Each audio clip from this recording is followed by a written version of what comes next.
નમસ્કાર, આપ જોઈ રહ્યા છો TV9 અત્યાર સુધીના તમામ ખાસ સમાચારો સાથે હું છું ઝરણા સોની। સમાચારોમાં સૌથી પહેલા વાત કરીશું ગંભીરા બ્રિજ પર ભરાયેલા ટેન્કરને હટાવવાના મુદ્દે।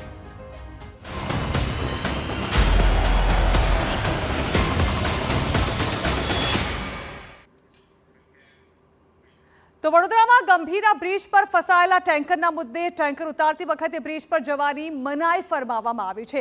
ગંભીરા બ્રિજ નજીક કોઈ પણ વ્યક્તિના પ્રવેશ પર પ્રતિબંધ છે।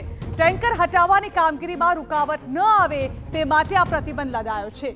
કંટ્રોલ રૂમથી 100 મીટર દૂર પોલીસે એક ચેકપોસ્ટ ઊભી કરી છે અને ત્યારબાદ હવે આ ટેન્કરને હટાવવાની કામગીરી આખરે શરૂ કરવામાં આવશે। ઉલ્લેખનીય છે કે ગંભીરા બ્રિજ અકસ્માત આટલા દિવસો વીતી ગયા છતાં પણ હજી સુધી આ ટેન્કરની સમસ્યાનો હલ નથી આવ્યો। પહેલા તો હદને લઈને પ્રશ્નો ઉઠ્યા અને ત્યારબાદ જ્યારે આ જવાબદારી આણંદ કલેક્ટરને સોંપવામાં આવી ત્યારબાદ હવે આ મુદ્દે કામગીરી શરૂ કરવામાં આવશે। જો કે ટેન્કર ઉતારતી વખતે ખાસ સાવચેતી રાખવાની જરૂર છે, તેને લઈને ટેન્કર ઉતારતી સમયે બ્રિજ પર જવા માટે મનાઈ ફરમાવવામાં આવી છે। તો સાથે જ બ્રિજથી 100 મીટર દૂર એક પોલીસ ચેકપોસ્ટ પર ઊભી કરવામાં આવી છે, જે અહીંથી કોઈને પ્રવેશ નહીં આપે।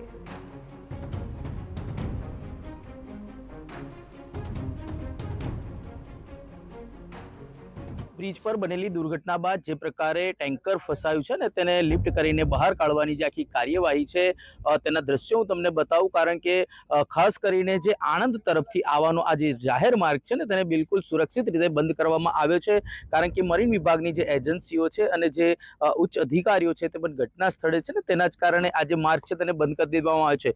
દ્રશ્યોમાં સીધું બતાવું કે જે સ્થાનિક પોલીસ વિભાગ છે તેના અધિકારીઓ અને કર્મચારીઓને સ્પષ્ટ સૂચના આપવામાં આવી છે કે આ તરફ કોઈ પણ વ્યક્તિને અંદર ન જવા દે અને જે એજન્સી કામ કરી રહી છે તે પૂરી સુરક્ષા સાથે કામ કરે ને તેના જ કારણે આ જે સુરક્ષા છે તે અહીંયા ખડકી દેવામાં આવી છે। કહી શકાય છે કે જે પ્રકારની માહિતી છે કે જે આ ઘટના છે તેમાં ક્યાંક ને ક્યાંક એક ચોક્કસ સમય નક્કી કરવામાં આવશે ને તે સમય દરમિયાન આ જે આખો ટ્રક છે તેને બહાર કરવાનો નિશ્ચિત સમય નક્કી કરવામાં આવશે, કારણ કે અત્યારની જે માહિતી છે તેમાં જે તમામ સુરક્ષાના સાધનો હોય કે પછી અન્ય જે એજન્સીઓ છે તે ટ્રક સુધી તો પહોંચી ગઈ છે, જેને એરલિફ્ટ કરવા માટે આખું એક મતલબમાં ઓપરેશન બનાવવામાં આવ્યું છે, તે પણ તૈયાર કરી દેવામાં આવ્યું છે, પરંતુ તે માટે એક ચોક્કસ સમય નક્કી કરવામાં આવશે।